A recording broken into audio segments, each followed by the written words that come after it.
A paz a todos aqueles que estão nos acompanhando aqui no nosso canal Theo Grace. Hoje eu tenho uma palavra extremamente importante para você do ponto de vista cristão, né? Eu desejo elucidar alguns trechos e alguns textos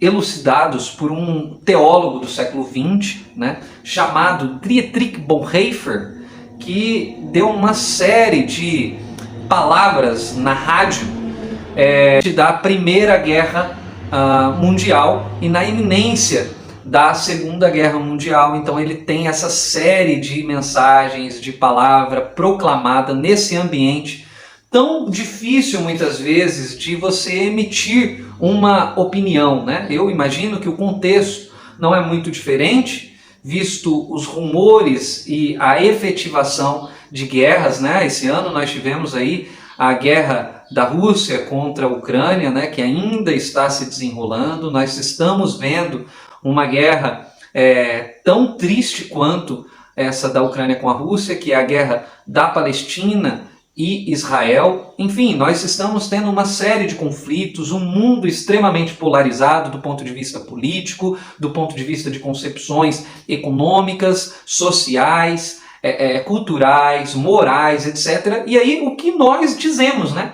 Diante de todo esse cenário tão caótico, o que nós proclamamos, afinal de contas, né? A gente tem tido aí uma série de pessoas que têm confundido o nosso anúncio enquanto cristãos protestantes com o discurso de uma defesa, uma apologia por um lado político. E isso não é verdade, porque o cristianismo e a mensagem cristã é uma mensagem que não casa totalmente com nenhuma ideologia, seja ela política, econômica. Ela é uma ideologia, eu diria, né? Ela é a mensagem que é ela mesma, ela é uma mensagem que é outra, que não é uma mensagem que parte de pressupostos necessariamente humanos, mas é uma mensagem divina direcionada aos homens. É assim que eu enxergo, ao menos atualmente, o nosso papel. Então, o que nós dizemos diante disso, né? E o Dietrich Bonhoeffer talvez seja uma boa referência para nós pensarmos o que dizer diante desse cenário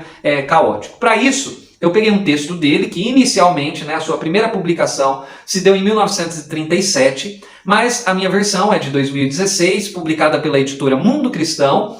O fichamento, né, ou a exposição que eu vou fazer aqui com vocês agora, nesse momento, ela tem a ver com o capítulo 4, que vai da página 61 a 68, onde ele trabalha a ideia do discipulado e a cruz. Nós estamos nessa mensagem aí, né? Acabei de falar sobre entre a cruz e a mesa, e hoje eu vou falar novamente sobre a cruz. É o texto de Marcos, capítulo de número 8, do verso de 31 ao verso 38, tá? A coisa que eu queria dizer para vocês aqui é: a paixão, ela é vista na nossa sociedade como algo positivo, né? Então nós olhamos para as pessoas apaixonadas, que são as pessoas que queimam a sua vida em função de uma determinada causa, e nós batemos palma, nós aplaudimos, nós falamos: nossa, como você realmente é uma pessoa de sucesso, é uma pessoa vitoriosa, é uma pessoa que tem empenho, que tem esforço, que se dedica. Você abriu mão de tantas coisas, você abriu mão muitas vezes da sua vida para conseguir conquistar um determinado objetivo. Na nossa sociedade nós aplaudimos essas pessoas que são apaixonadas.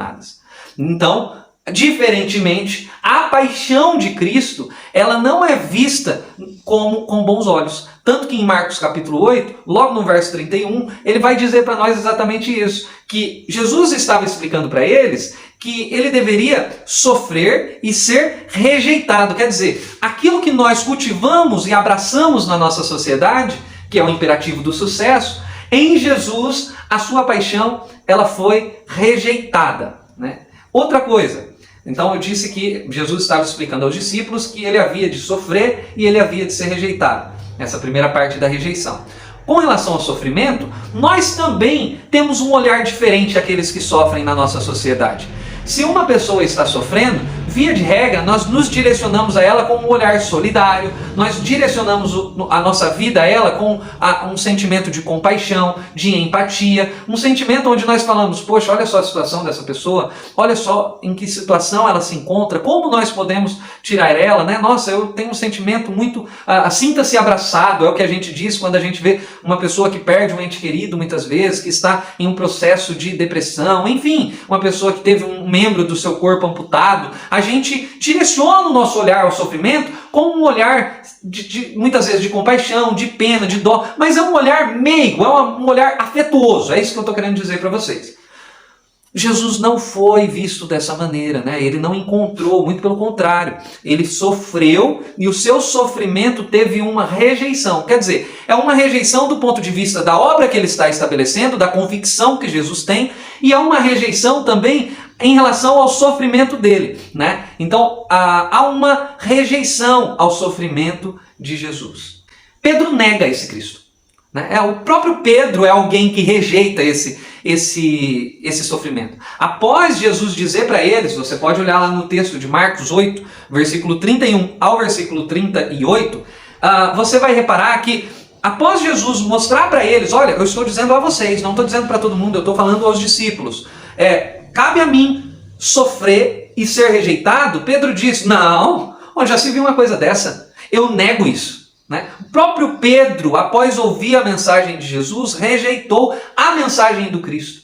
E Pedro, né, tem um símbolo muito importante na Bíblia, porque Pedro representa na Bíblia a fundação da igreja. E eu fico me perguntando, né? E a igreja, de alguma maneira, estava pré-anunciada naquele lugar, porque logo antes dessa passagem, onde Pedro rejeita o sofrimento de Jesus, e Jesus diz, arreda-te de mim, Satanás, nos versículos anteriores, Pedro diz, tu és o Cristo, Filho do Deus vivo, e Jesus diz, Pedro, sobre essa pedra fundarei a minha igreja. Não foi nem carne nem sangue que te revelou isso, mas o próprio Deus do céu colocou essas palavras na sua boca e fez com que elas descessem ao seu coração. Agora eu fico pensando, né? O próprio Pedro, que representa esse nascimento da igreja de alguma maneira, na mensagem que Jesus está anunciando ali, não que Pedro seja o fundador da igreja, tá? Porque isso eu acredito ser uma interpretação, uma exegese fajuta, né? Errada da igreja católica em relação ao texto, mas, de qualquer maneira, quando eu olho para Pedro, eu posso dizer,